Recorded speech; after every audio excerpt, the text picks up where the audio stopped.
আপনার বাড়ি আমি শুনতে দিলাই আমি নিয়ে আসছি আপনার বাড়ি আপা। আমার একটু দেখেন না একবার, একবার একটু দেখেন।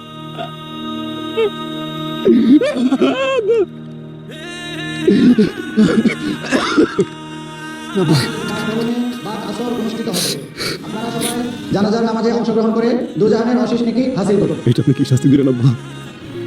মানে এটা কি শাস্তি দিলেন আব্বা? সময়ের সাথে মানিয়ে চলা ভালো, কিন্তু সবার কাছে বিক্রি হয়ে যাওয়া ভালো নয়। তুই যেটা করছিস এটা লোভ, বুদ্ধিহীনতা। কিন্তু আপনি দেখেন সময় বলে দেবে কে ঠিক আর কে ভুল। আপনি আমাকে মারতেন, পুলিশে দিতেন আব্বা, একটা শেষ সুযোগ দেন আব্বা। আমার চোখটা খুলে নেবো, আমার চোখটা খুলে নেবো। আপনার বাড়ি আব্বা, আপনার বাড়ি আমি শুইতে দিই নাই আব্বা।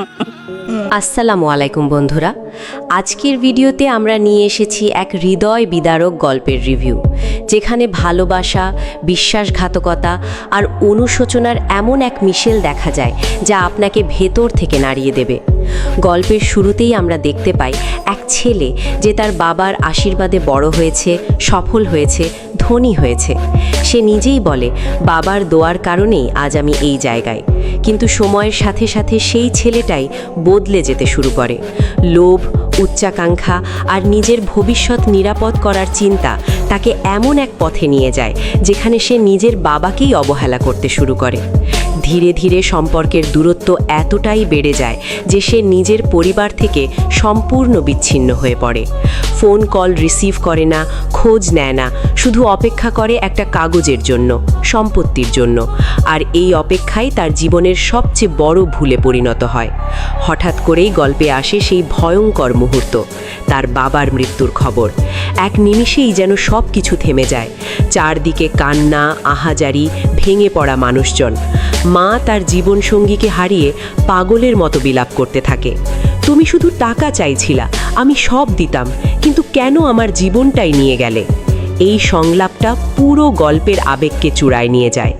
এদিকে ছেলেটা যে এতদিন নিজের স্বার্থ নিয়ে ব্যস্ত ছিল, সে এখন ভেঙে পড়ে। বাবার নিথর দেহের সামনে দাঁড়িয়ে সে বুঝতে পারে সে কি হারিয়েছে।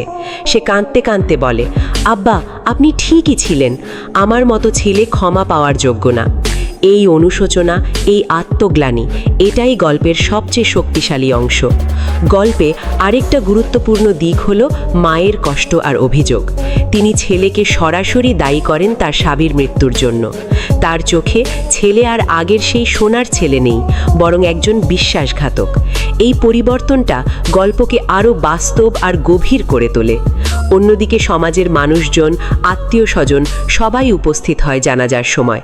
সেখানে ছেলেটা সবার সামনে দাঁড়িয়ে বাবার জন্য ক্ষমা চায়, দোয়া চায়, এমনকি বলে, আমার বাবার যদি কারো কাছে কোনো পাওনা থাকে আমি তা পরিশোধ করব। এই দৃশ্যটা দেখায় সে সত্যিই বদলাতে চায়, কিন্তু তখন হয়তো অনেক দেরি হয়ে গেছে।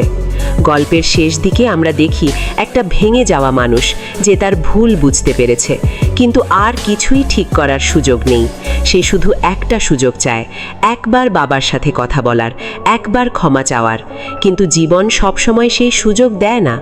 এই গল্প আমাদের একটা বড় শিক্ষা দেয়। লোভ আর স্বার্থের পেছনে ছুটতে গিয়ে আমরা যেন আমাদের সবচেয়ে মূল্যবান সম্পর্কগুলো হারিয়ে না ফেলি। কারণ টাকা, সম্পদ সব কিছু ফিরে পাওয়া যায়, কিন্তু একবার যদি বাবা মাকে হারিয়ে ফেলি, সেই শূন্যতা কখনো পূরণ হয় না। সবশেষে বলা যায়, এটা শুধু একটা গল্প না, এটা আমাদের বাস্তব জীবনের প্রতিচ্ছবি, যেখানে ভালোবাসা আছে, কিন্তু তার সাথে আছে ভুল, অহংকার আর অনুশোচনার দীর্ঘ ছায়া। আগামী পর্বে হয়তো আমরা দেখতে পাবো এই ছেলেটা তার জীবনের ভুলগুলো কিভাবে শোধরানোর চেষ্টা করে, পরিবারকে আবার একত্র করতে পারে কিনা, আর তার মা তাকে কখনো ক্ষমা করতে পারবেন কিনা। তাই চোখ রাখুন পরবর্তী ভিডিওতে, কারণ সামনে আসছে আরও আবেগঘন মুহূর্ত, আরও গভীর শিক্ষা আর আরও বড় চমক। যদি এমন গল্প ভালো লাগে তাহলে এখনই আমাদের চ্যানেলটি সাবস্ক্রাইব করে পাশে থাকুন। ধন্যবাদ।